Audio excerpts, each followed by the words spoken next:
Hey guys, Woody the Unexceptional Gamer, and I don't have a single topic I want to expound upon for 10.5 minutes, so I thought, you know what? I'm going to talk about a couple of things that are on my mind lately, and I'll share it, and I hope that you like it. So, here we go!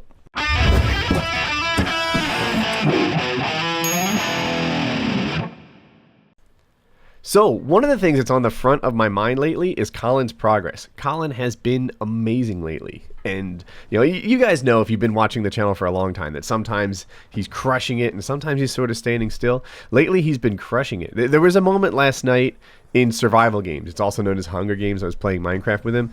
And he's like, "Daddy, help! Daddy, help!" And I was like, "Colin, I don't know where you are. Help me find you. Where are you?" And he's like, "I'm right behind you, Daddy. We're headed into the city." And I turn around and there he is. And Paintball Kitty wrote me.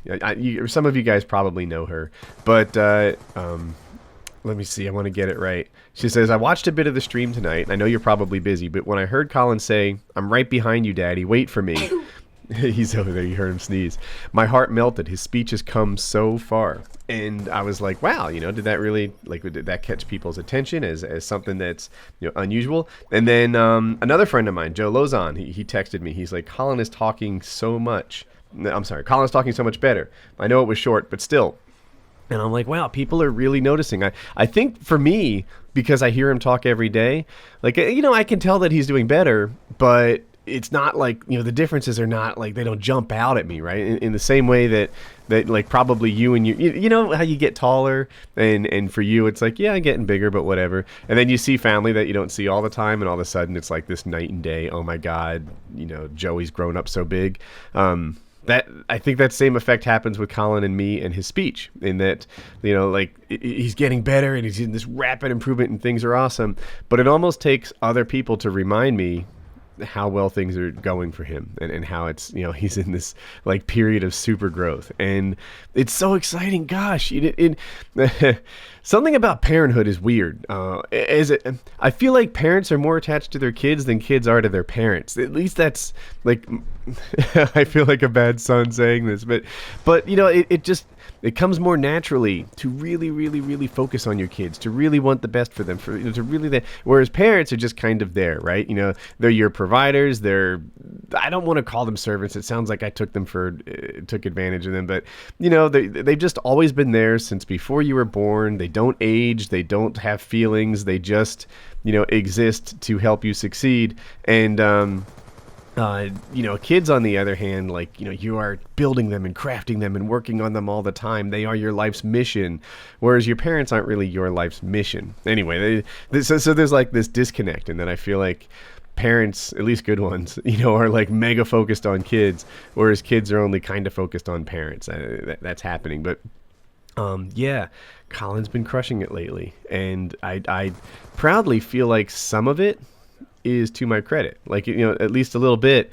Some of the reason that he's doing well is that I'm spending so much time with him. He's sitting here next to me right now. He's listening to me talk, and it's cool. And then so you guys probably notice what a speech therapist calls his expressive language. There's also his receptive language, and I talk to him with this full expectation that he kind of knows what I'm telling him. And that didn't used to be the case. I used to talk to him just because he needed practice listening to people, not because I really thought he would get the message. Now, that's not the case. Now I feel like he's totally getting the things that I say, and that's gigantic. And also, he'll wait his turn when he needs to talk, which for you is probably natural, but for him, it was something he had to learn, this ebb and flow, this give and take that a conversation is made out of. So first thing popping into my head, Colin's killing it. And it brightens up my entire being. Sometimes, you sit back and you judge, how's life going right now? How are things going for you? And if you're young, you might look at your grades, your social status, your girlfriend, and your health, right? Maybe those are the things that you kind of, measuring yourself on. If you're a grown up, then one of the ways in which you measure your life is how your family's doing, whether or not they're, headed in the right path. And right now, I feel like my kids are headed in the right path, and that's awesome for me. It makes me super happy. Another thing that's been on my mind lately is Painkiller Already. I'm really proud of PKA. If you guys don't know Painkiller Already, it's a show that Wings of Redemption, FPS Kyle, Lefty Ox, Lefty 643, whatever he calls himself, and I put on, and it uploads every Saturday. It's like the mood of it is kind of like, a poker night almost that you share with the world, and it's sometimes a pretty good show. It's become this like cult thing where like a lot of people watch it every week. They're really looking forward to it. There are Painkiller Already historians that can tell you when different people said what things at various shows, and it's crazy that a regular person like me can be part of a show that people have a passion for. And Painkiller Already 150 was last weekend, and that is like, so because it's 150, I don't know, it's just sort of a round number ish, it's divisible by 50, and I wanted it to be a better than average show. So I came in kind of prepared, and Kyle and I had some things, and when you make videos, and I've made, I don't even know how many videos I made, over 2,000 I think, and when you make videos, sometimes you upload it and you're like, that was a good video, I'm proud of it, I'll put it up. And then sometimes you upload a video and you're like, that's it, bitch, I just crushed it. And you drop the mic like a rap star. When I uploaded Painkiller Already last week, that's how I felt. I was like, yes, I wanted 150 to be special. I wanted 100 to be special, but hackers gave me trouble. But I wanted 150 to be special again. You watch the first 15 minutes of Painkiller Already, and you will see what I aspire for Painkiller Already to be. And it's... I don't know. I was happy. I was like, yes. You upload a video and you kick back, you put your feet on the desk, and you say, today I crushed it at work, and it makes me feel good. And that's how I felt last week. I wish every week was like last week. I hope this week is. But I'm almost still on a high from it. Oh, I didn't even realize it until a couple days later, but my channel grew 5,000 subscribers the day I uploaded it. That's like, wow, that's nice. I don't grow 5,000 subscribers every day. And, even when my channel was growing at the fastest it's ever grew, 5,000 was a damn good day. And, it's, so I guess other people like the show too, because it picked up 5,000 subs the day it uploaded, and people were saying it was the best episode we've ever made. And, that in my dreams, every episode's better than the previous one. In my dreams, every time we upload an episode, people are like, wow, this is the best episode you've ever made now. This was amazing. But, it's pretty difficult, right? Like, I watched the UFC, and Dana White once said, not every fight you watch is going to be the best fight you've ever seen. And it's like, yeah, I guess that's fair. They can't all be better than the one before it. But 150, it hit the goal, and it made me... Like, I'm still here thinking, yeah, I did something good. I made a good video, and of course I didn't do it alone. I don't mean to get it all twisted like that, but yeah, and I'm almost honored to be part of Painkiller Already 150, like, or Painkiller Already in general. I